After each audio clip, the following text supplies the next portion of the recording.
Let's move on now to the Dallas Cowboys training camp preview. For Ryan and I, we are going to break down why the Brandin Cooks, Michael Gallup battle for the number 2 receiver position on the team is one of the most crucial storylines to watch. Also, another storyline that we are going to get into is the defense. Can they potentially find a way to be the number 1 defense in the league? They have the firepower to do it. Can they keep that aggressiveness up and stay healthy throughout the process? We're going to break down why those are the 2 top stories to watch throughout the training camp. But before we do that, if you have not already, hit the subscribe button and also ring the bell to get notified when Ryan and I create new content.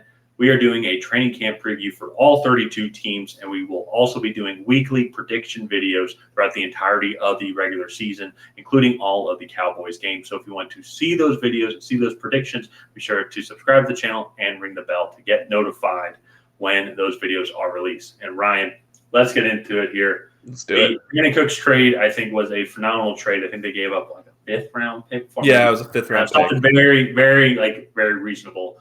And I think it is crucial for this team because Michael Gallup was coming off the ACL injury last year, so maybe he can improve a little bit, but he just did not seem to be like the lethal threat that he was before the ACL injury. And no one else was really able to step up into that number 2 role for Dak Prescott out behind CeeDee Lamb as well, who's one of the top receivers in the league.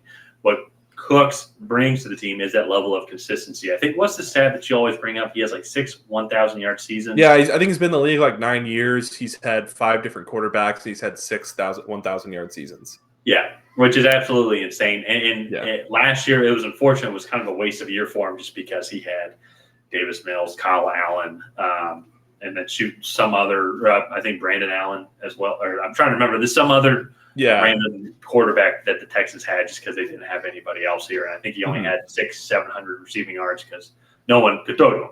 And so I think now he comes into an offense that is supposed to have a lot of firepower, will be throwing the ball a lot. There'll be a lot more opportunity for him to have another 1,000-yard season. But also him, with how much attention CeeDee Lamb's going to bring, he is going to have like so much opportunity because you have to double cover CeeDee Lamb. So it's going to be interesting to see what he can bring and see how many touches he takes away from Gallup. Also, or if they just split their touches in, because now both of them will be open because of what Brandin Cooks brings to the team. Yeah, no, definitely. And I think just schematically, Brandin Cooks, obviously, historically, he's been the deep threat on every single team that he's played on. And him even just bringing those safeties a little bit deeper is going to have a really good impact on what the Cowboys are able to do underneath. You look at what they like to do with their tight ends and run those 3 tight end sets with Jake Ferguson, Dalton Schultz, and then Peyton Hendershot last year. And now they're obviously Dalton Schultz isn't there, but they'll have Luke Schoonmaker, the rookie from Michigan, to kind of continue to run those. And then you can throw a lot of different threats at a defense with the wide array of weapons that they have. So that's going to be really interesting to see. Also, take into account that this offensive line is probably still going to be one of the top ones in the NFL. They'll have a pretty solid running game. And again, with those 3 tight end sets, that is hard on defenses, especially as the defensive side of the ball continues to try to get smaller and faster to keep up with these offenses. The Cowboys could definitely throw out some packages that could throw some defenses for a loop. So I think it gives them a lot of versatility. I'm really curious to see how they utilize him in camp. Definitely going to be a lot of motion, and I'm just excited for this offense as a whole. Yeah. It'll be interesting to see how Pollard does, like coming back from his ACL injury, which fortunately that he got broken leg. Broken leg. Okay, okay, that's a little bit better. But still coming back, which he did get that in January, and so thank you for correcting me on that. That is a big deal. So I think that he will be fine coming back, and I also think that this offense will be coming back. Well, he will come back into this offense perfectly fine. You'll just have to see if they can fix some of the inconsistencies. I think that's what Brandin Cooks is going to bring. And you're also talking about that adding on the tight end position as well. So let's move on, though, now to the other top storyline, for me at least, is this defense. And I think that they improved tremendously. Another very simple trade. I think they was pretty sure it was a 5th-round pick. Again, for Stephon Gilmore. Short up, gave them a clear number 2 corner on the opposite side of Trayvon Diggs. Trayvon Diggs. And shores of the secondary. Micah Parsons is going to absolutely just wreak havoc to any offensive line. Then they even beefed up their interior by drafting Maisie Smith in the first round. I really like that pick. So I think. Do you think this defense has potential to be the number one defense in the league? Oh, definitely. For me, I think as far as training camp goes, I'm really curious to see how many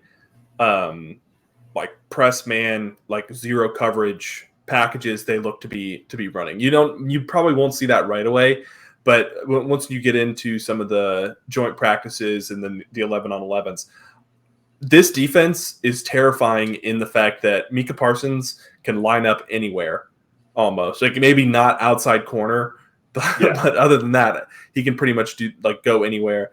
They play really solid defense at the second level. Dan Quinn has done an excellent job getting this group together. Now you throw in another elite corner on top of Trayvon Diggs, and man, that is scary. What they can bring to the table. And with the way this offense is going to play, I think teams are going to be encouraged to try to take risks and keep up and try to score points. But I just think that's going to be a little hard to do against this defense with Micah Parsons and Maisie Smith and all those guys. Putting pressure on the quarterback. Now they have maybe the linebacking room can be a little bit better, but even then, though, if you got a good front and you got a good secondary, you just kind of need guys just to be there, just not make mistakes. But and maybe I'm being very nitpicky on that. But you're right, defensively, it's going to be tough for teams to score on them consistently. You're going to have an elite offense to score on them, and then also too with this offense.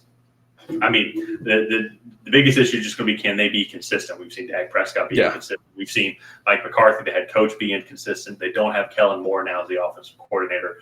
And that's why I think kind of everything coming full circle is I think Brandin Cooks adds that balance, adds that consistent receiving target for Dak Prescott. And then with how dominant this defense can be, that's all they need. I mean, they just need a really consistent offense that can go and put up 24, 28 points a game.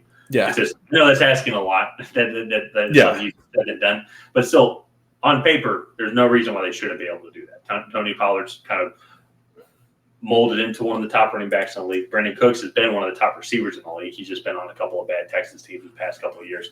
CeeDee Lamb is one of the top receivers in the league, and Michael Gallup, if he keeps recovering well from the ACL injury, that could be a top receiving trio throughout the entire. Oh yeah. No, definitely. Oh, yeah, definitely. And then I think you throw in Stephon Gilmore's veteran presence on the defense. I mean, former Defensive Player of the Year.